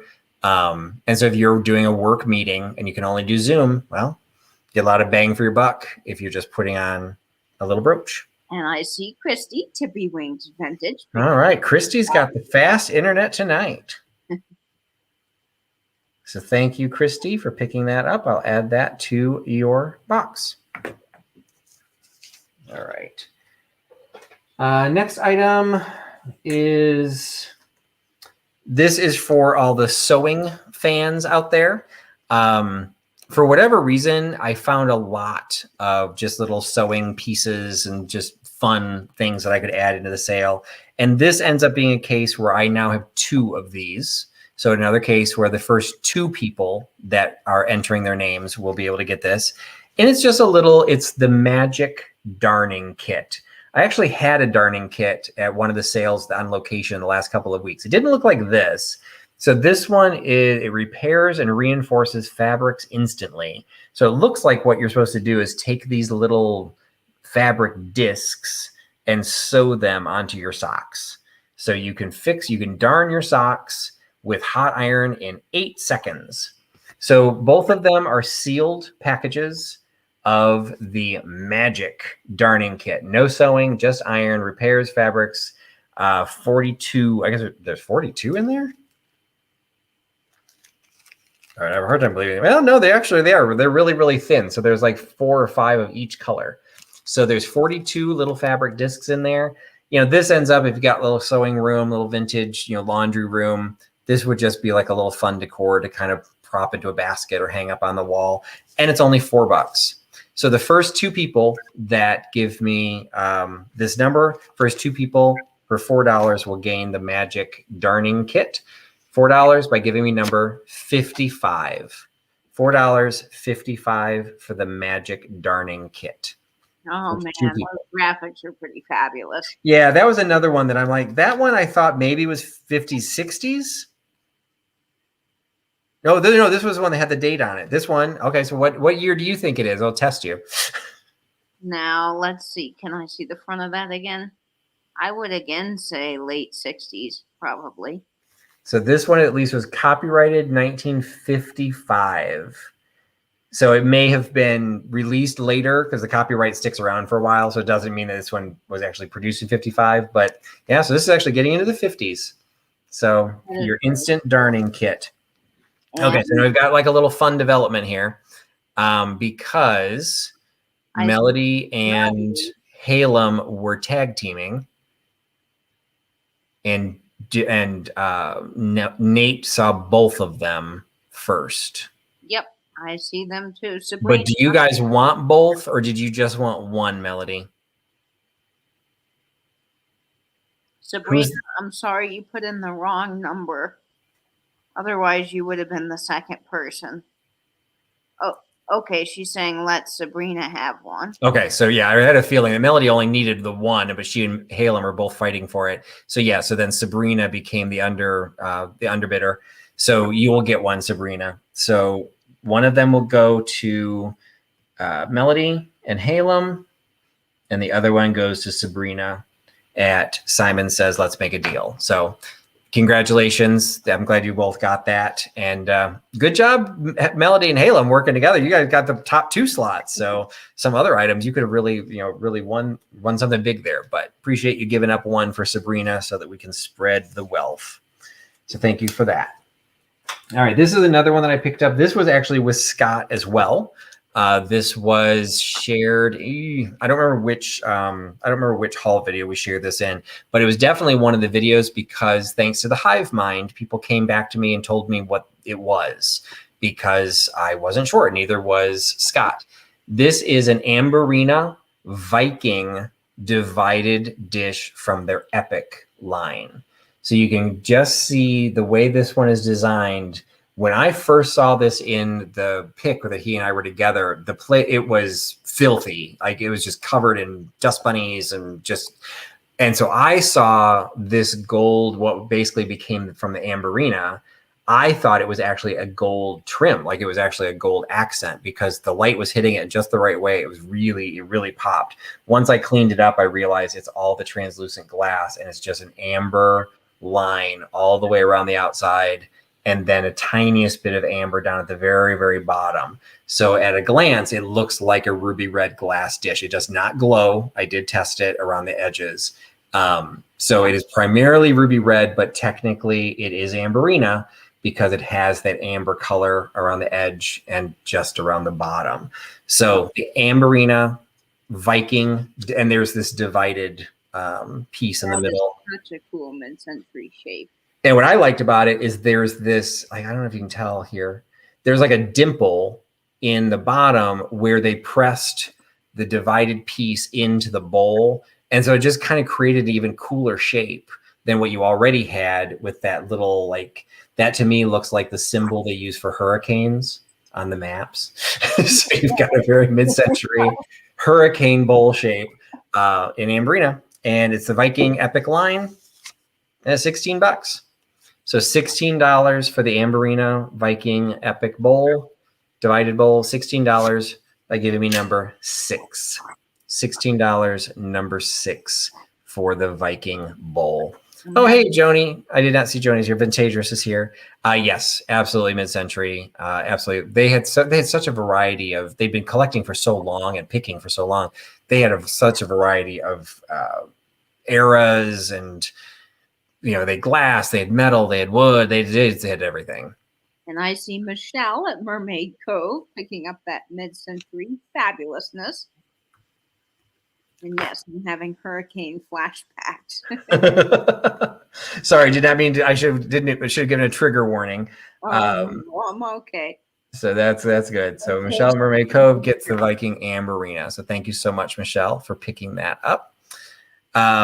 Hey, Sue. No, we still got a handful of things that are left, and I'll go over a couple of the items that didn't sell. All right, the next one. This was really fun for me, a fun find, and so I'm trying to offer them at a price that I'm hoping everyone will, be able to utilize these. If you're a junk journal, you might be able to use them for something else. But what these are, it is a set, and this is another case. I have 5 of these. So this is a case where the first 5 people that will enter this number will each be able to get one. These are from the state of Ohio. They're prepaid sales tax. I asked 2 or 3 different people at the mall where I picked these up what these were, and nobody had a clue. It appears to be something legal that you would be able to give this. And somebody said the best guess they had was like if you were at a fair or something like that, that you were paying for cigarettes or something that had a federal tax on them, that you would actually either be given this or it would somehow be attached to the item. Like sometimes you get decks of cards, there's a seal over them. These don't appear to be gummed, so these don't appear to be something they would stick by themselves. So to me, it's like they would just be handed, and it says vendor's stub. So I'm looking to see if anyone else is saying anything. So Irene is saying she remembers them. So I don't know if anyone knows like what these were used for, but there's this whole pack of these 1-cent prepaid sales tax vendor stubs. And I have 5 of these packs. So I'm selling each pack individually. Figure this would be something fun for junk journaling, for scrapbooking, whatever the case would be. So this would be, this is the state of Ohio prepaid sales tax coupons. These are the 1-cent coupons, and each booklet is $5.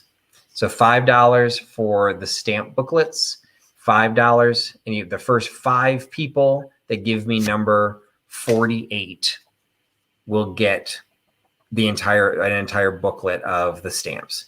So $5, number 48 for the book of Ohio tax stamps. And those are just so neat. And again, if you have an ephemera bowl, there you go. They peek those out the side of your ephemera bowl. Everyone's got to make their Katie ephemera bowl. And I see Melodies Mini Miscellaneous, EAB 9204, Irene Fink, and Jean Marie.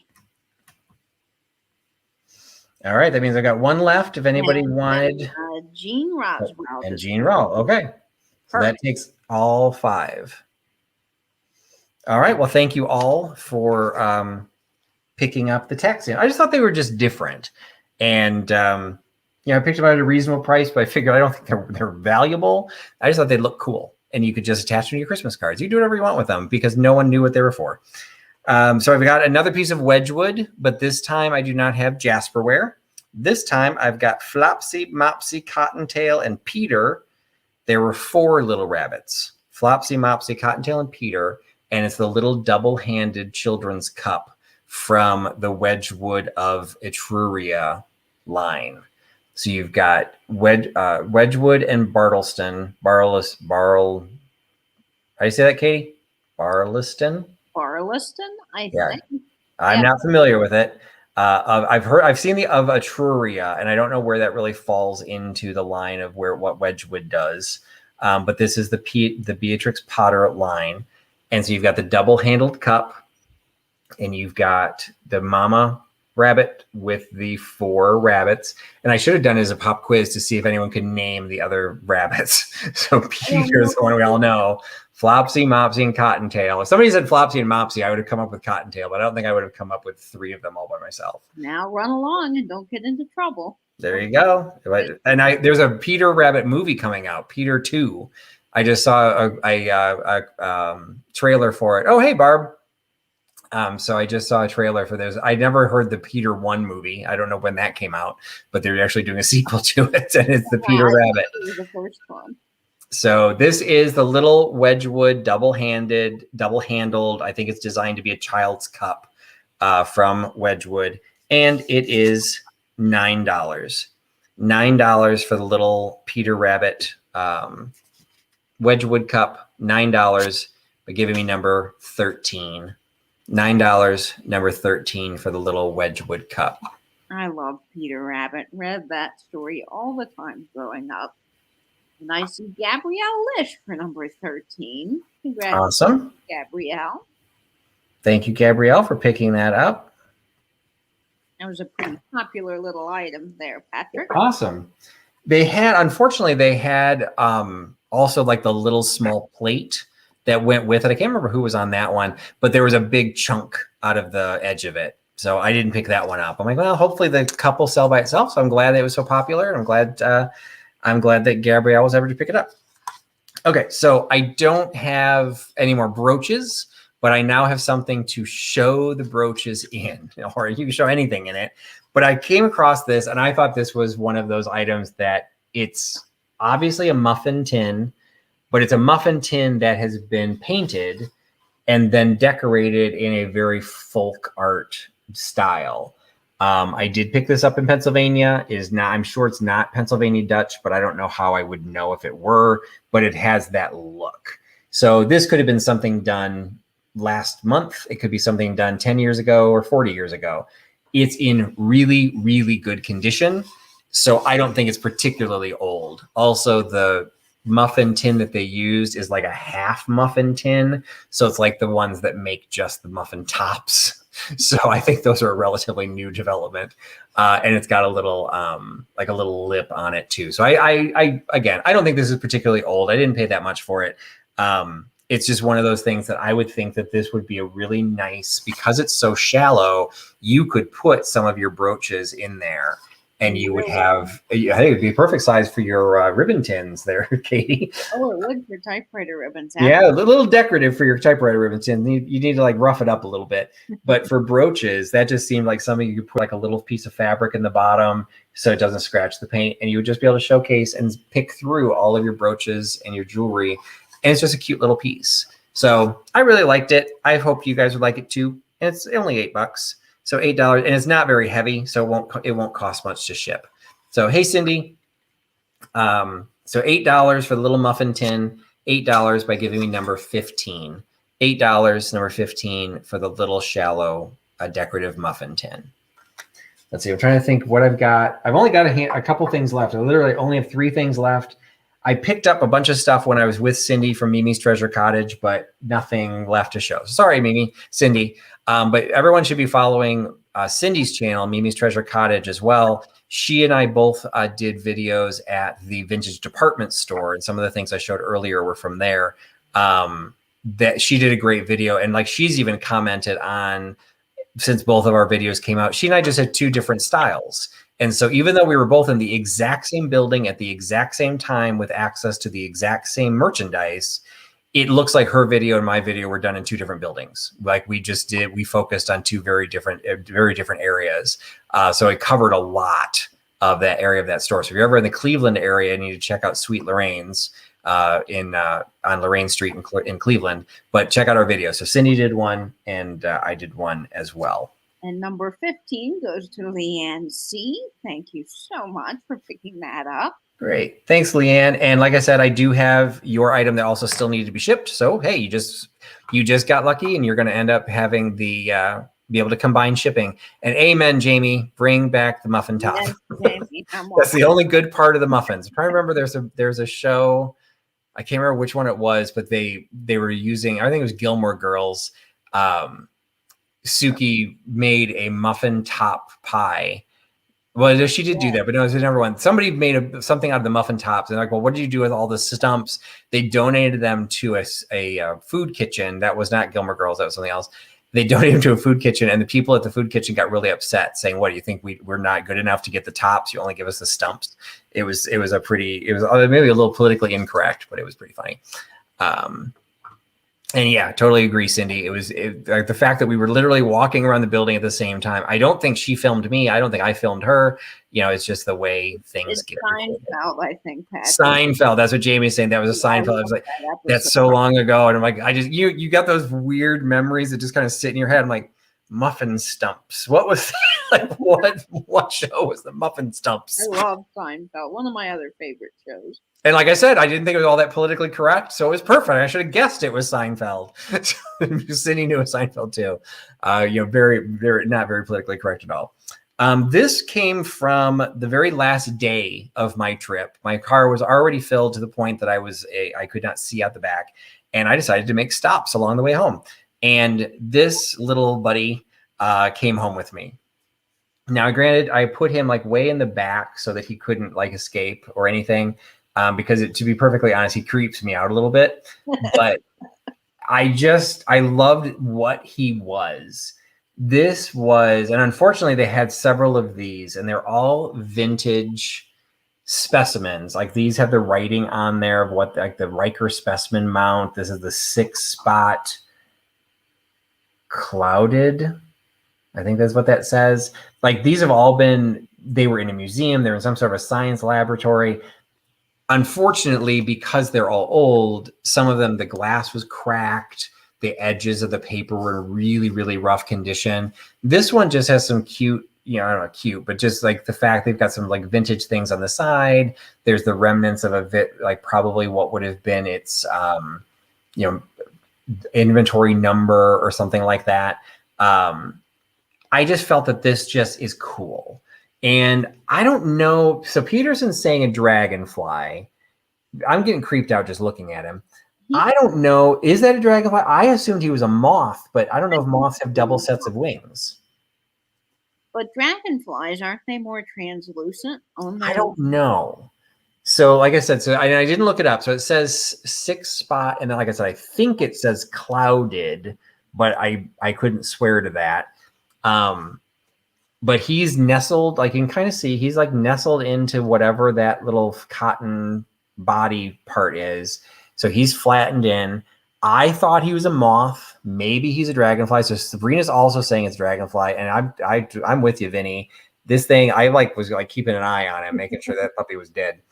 Because I think butterflies are pretty. I think moths are creepy. And what's the difference? But, so dragonflies I also find kind of creepy. So when they're anywhere near me, like a picture, oh, isn't that pretty? Come near my face. I'm going to swat the shit out. I'm sorry. I'm going to swat you to death because I do not want these weird things like flying into my face. So it is a something. You can call it a dragonfly. You can call it whatever. You can even research it and figure out if that actually says 6-spot, if that says clouded, or if that says something else. It's just a cool specimen. It is. It's just a specimen, and that's what these were for. These are just specimen cabinets. I would have bought more if I could have, but I didn't feel like I wasn't sure that these would be popular to begin with. I didn't really want to buy some that were also damaged because then when that glass is cracked, that thing's going to crawl out of there in the middle of the night. This one, it's been the little nails are in the side. This thing's in there. He's not coming out, dead or alive.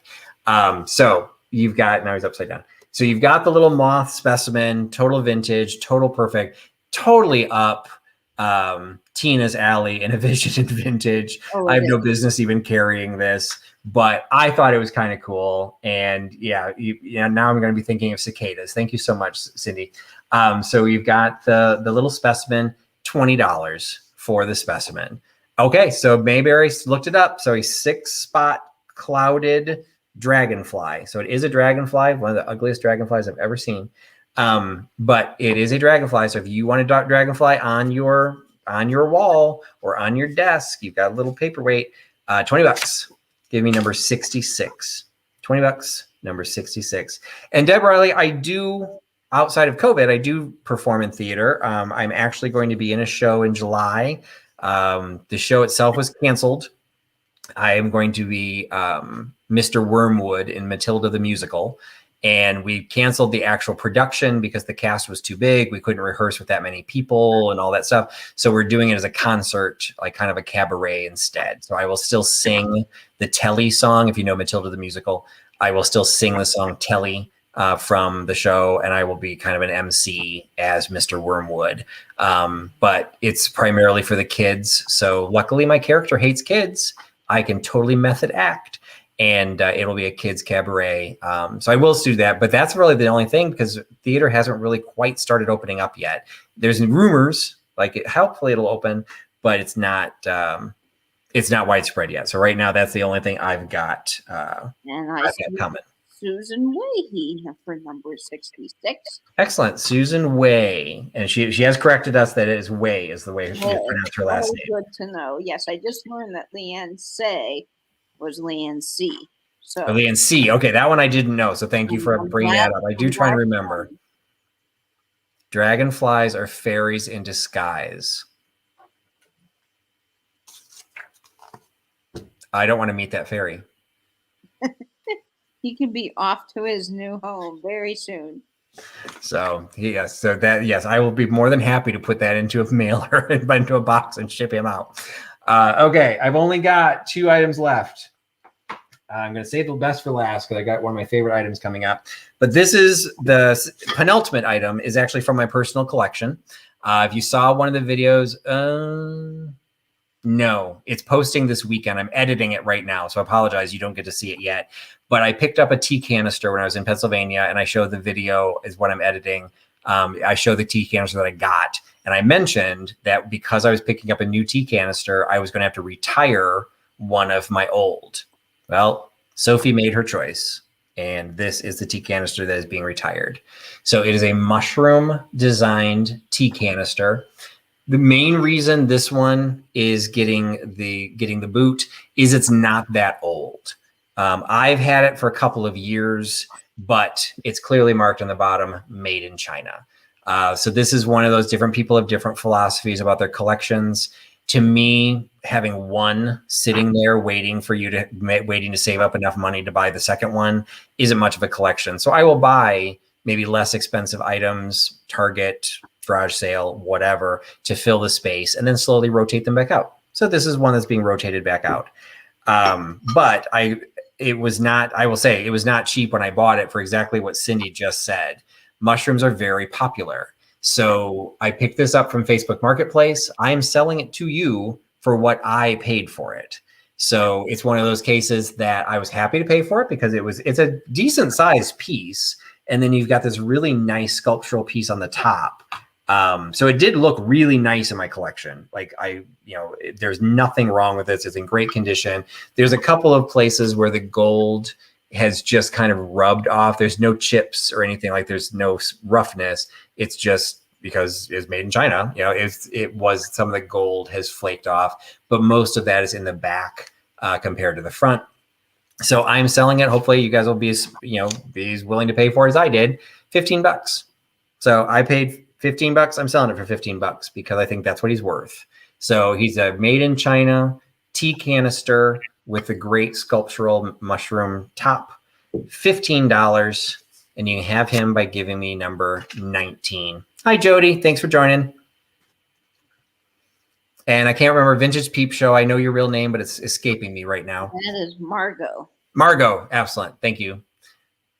And I see Karen Allay for number 19. Congratulations. All right. I hope you give it a good home, Karen. It's a really nice piece, and it does look really nice on a shelf. It's just at some point, the piece that I bought is actually bigger than this. So that's why I had to retire a relatively large piece to make room for it.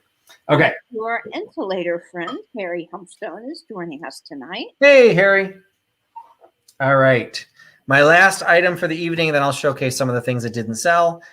This was also something I picked up on the last trip, and it kind of goes against my inner nature to say, hey, I'm not going to carry things with damage. Because the only time I'm going to have anything with damage is if it's special. And this is frickin' special. So this is the box. It says Evening in Paris. And you've got, it's like a silver foil. You can see it's kind of reflecting the light a little bit. There's a couple condition issues. The corner, the paper has been a little bit torn, but it's kind of this stair step design. And the top of this lifts off. And when you lift it off, you've got also a star design on the inside of the lid. You have just like a foam or like a paper cover, which is stamped. Sorry, I need to look at it again because I didn't write it down. It was a name that I didn't recognize. Bourgeois, B-O-U-R, maybe J-O-I-S, bourgeois. No, that would be with a G. So I don't know if you can see that. Can you see what that says? Bourgeois. So I think it's B-O-U, and I think that's an R, and I think it's a J. And I think it's O-I-S. Yep.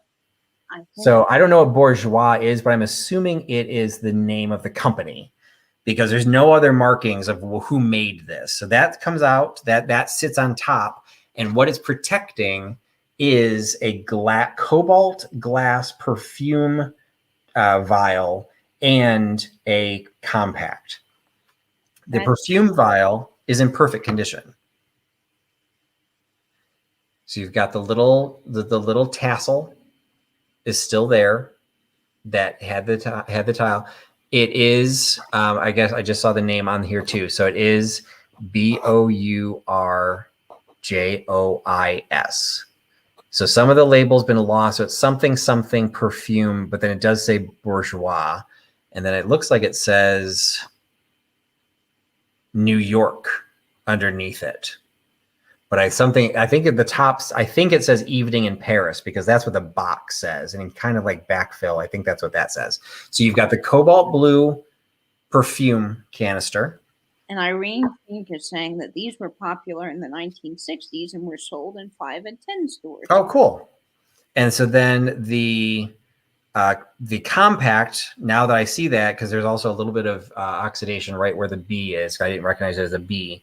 It also says Bourgeois, New York distributors. So that's why I'm not sure if it was made in New York or it was just distributed in New York. It has a really nice machine cut detail on the back. And then it's got the blue enamel in the stems of the flowers. So you've got a little bit of oxidation to this. I don't know if this will be able to clean up a little bit, but you've got some beautiful work. Where the damage is on the inside. The mirror has lost a lot of its silvering and it is loose. So the mirror is still here. It's still in good condition. I mean, it's solid. It's not in multiple pieces, but you can see, hello, I can see right through it. So the mirror itself is where the quote unquote, the damage is, but it still has the powder puff and you can open up the little, let me get the mirror back in there so it doesn't fall out. You can open up the metal piece here. There's a little slide here. The powder is still in there as well. So you've got the Evening in Paris powder pat. The mirror is in rough shape, but everything else is in great. It snaps nicely. It opens nicely, and it's in it's fitted, original fitted case. So the Bourgeois, whatever. Evening in Paris box set with the cobalt glass perfume vial and the blue enameled compact. It's $25 for the set. So $25 for the Evening in Paris set by giving me number 61. $25, number 61 for Evening in Paris. And you can do so much with that in your displays because its coloring is perfect for 4th of July or all the holidays coming up. Yep, you can decorate for Bastille Day. So when you're doing the 4th of July, July 13th, you can get Bastille Day decorated in there with the Paris. That would be perfect. And it's the other color is like it's like a dark red, like not quite a burgundy, but it's a dark red. And I see 61 going to Kim Z. Congratulations, Kim. All right, awesome. Thank you so much, Kim, for picking that up. And yes, Jamie, that box is fabulous. Yeah, so that was just one of those cases that, like I said, even though there was that little bit of roughness on the edges, just even the shape of it, it's like almost like it had a deco shape. Like I didn't think it was 20s or 30s, but I didn't think it was 60s. So there you go. It's you've got your own little 60s thing, Kim, and I will add that to the other items. So that is everything that I had available. So as I wrap things up, I'll kind of do one more pitch for the item that's going into the auction, or that's in the auction right now. So that is the green and cream compote that Scott gave me the side eye for stealing. So that is available currently, and that auction will end next Thursday during my live sale at 9 p.m. Eastern is when it'll end in the middle of the sale. And congratulations again to Sandra Kay for picking up the mesh evening bag that was part of the sale this evening. So that was the one that ended in the middle of this sale. So appreciate picking that up, and take a look at that one. A couple of the items behind me that didn't sell. We have the Smutty books from Harlequin Romance. We got the Wedgwood plate, the blue on blue Wedgwood plate. So according to Book Bewitched, the little cylinder itself sells between $30 and $80 online. So glad you got a good deal, Kim. The porcelain plates are available still, and the apron, I even wore it for you guys, and the apron did not sell. So we got the apron. Yeah, but every time I think of Smutty books, I think of who do you think of when you hear somebody talk about Smutty books? To me, there's only one person to think of: Hermione Gingold from the Music Man movie. That's the Music Man. Yeah, it's like Smutty books because of the way she says it. The books were, oh, hey, Ninja Writer. Sorry, I didn't say hi to you. The books were, for the pair, it was $8, number 33 for the pair of Harlequin books, which were, one was 1970 and one was 1972. So those are the two books. So, so Nancy's not having a sale tonight. So thank you for saying that, Nancy. Didn't see you before. So thanks. Hello. Thanks for joining the sale. So Nancy normally does her sale an hour after I end. So she's not doing her sale. I'm assuming Melanie, I think Serendipity by Melanie was starting to do sales like right when mine ended, or like right after. So like in 10 minutes. I haven't heard if she's still doing. Sure, Rebecca. I'm sorry if you'd missed them earlier. So this was the Wedgwood plate. So what was special about this one was the fact it was the blue on blue instead of the white on blue. So that one was $8, number 5. And Irene Fink wants the little porcelain plates that you had. Okay, so the little porcelain plates were number 42. So those are going to Irene Fink. So thank you so much for picking those up. Nancy's on bed rest. She's got a ligament injury. Ooh, sorry, Nancy. Susan Way would like number 5. Okay, I will add that to your box. And then the Saucy books were number 33. That was $8. The apron seems to have lost the tag. The apron was number 37. It was $7. And we determined that this was Swiss Dot, was what this apron was. And then it had the pocket on there as well. So that was number 37, $7. The tag must have fallen out of the floor. Margot would like number 33. Congrats, Margot. All right. So 33 is a Saucy book. So those are going to Vintage Peep Show. Yep. Going to Margot. Okay, glad you like the Smutty books. And so Irene is saying dotted Swiss. What did we call it earlier? Swiss Dot. Swiss Dot, dotted Swiss. Okay, so I'm not sure which one of those is correct. And then the last one was the carpet coasters. It was a set of 4 of the Hummingbird carpet coasters, $5 for number 52. So I think that was everything Yeah, that and had not sold. Margot, I've got you, and she is mentioning that she's under Margaret Gwynn, but I think I've got that. Okay. Yeah, I've shipped to Margaret before, so yes. Thank you though for the reminder. I would have probably figured it out, but sometimes I don't. So thank you so much. And EAB, I'm sorry you were lagging. Margot already got the book. Yeah, sorry, EAB. So yeah, Margot is picking up this pair of saucy books. So the only thing left was the apron for $7 and the rug coasters for $5. And you probably should get that apron to wear while you're reading those saucy books. There you go. You wear it for the little woman or the little man to come home to. It's clothing optional because it is see-through. As Dana's saying, you'd be wearing Spanx, but you could just showcase whatever you got. So anyway. And Gina Marie wants number 52. Okay, so Gina Marie is picking up the rug coasters. Thank you so much. They're super lightweight, so those should not add much. Would not chip for much. And okay, so it's just the apron, which I'm actually surprised. I thought the apron. I've sold aprons before. I just have to. It's one of those mental things. As us as resellers, we always pay attention to what people like and what they don't. I think the other apron that I've got has a nicer shape to it, so maybe it will be more popular. This one I tried to price at a point that was more attractive, but who knows? Either maybe put it into a mystery box, or who knows what I'm going to do with that. But okay, so I think that's it. So we're coming up on the top of the hour, so I finished in time. That's great. Appreciate everyone joining me. Hope everybody had some fun. I do again make the apology for everyone that had purchased items over the last 2 weeks that I hadn't shipped yet. Again, I deeply apologize for that. So when I came back, if you missed the beginning, literally, the simple answer is I lost a bag. That's the simple explanation. And the bag that I lost was the bag that I had at last week's sale. So that was missing all the ephemera, and I was missing other things. So I'm like, okay, it's got to be around here somewhere. So I unpacked everything, unwrapped everything. I put a picture of all the wrapping on my Instagram page. It was quite overwhelming. And then I finally found the bag at the bottom of the milk crate that holds my lights. I didn't remember putting them there.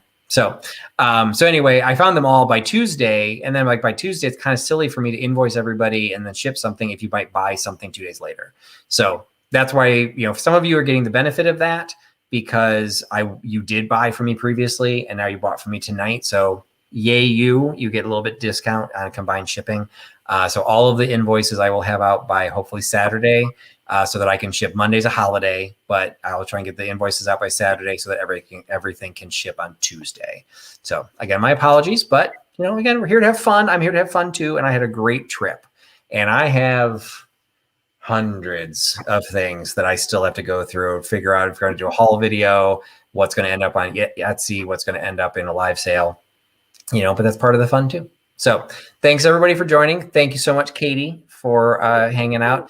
And for those who are paying attention, Katie is not actually at her regular home. So Louis was not barking his hellos. Instead, we had the cat ignoring us all night. Yes, the cat. What's the name of the cat? My brother's cat is Clyde, and I'm taking care of him for a few days. And he's up on the counter right now eating something he's probably not supposed to. But oh well, he'll be as all pets do. So yeah. So I appreciate Katie finding the time to hang out with me tonight and call out the shots. And then of course, once Nate came and he was helping out in the chat too. So of course, a great thank you and shout out to Nate for helping Nate's from New Zealand. He always does a good job. It's one of those cases that all of us have done live sales where we've done it on our own. Some people regularly do it on their own. It is very nice to have somebody help because it just helps break it up. It has somebody to help balance it out, make sure, wait, is that the person that came in first? So it is always nice. So I'm always appreciative when they can join me, but I never expect them to join me. So I'm always ready to do it by myself, but I'm always grateful when they can join in. So again, thank you so much to Katie and to Nate. And thanks for all of you for hanging out tonight. So thanks for hanging out. Thanks for putting your trust in Trusty Huckster. And everybody have a good night. Bye, guys. Bye-bye.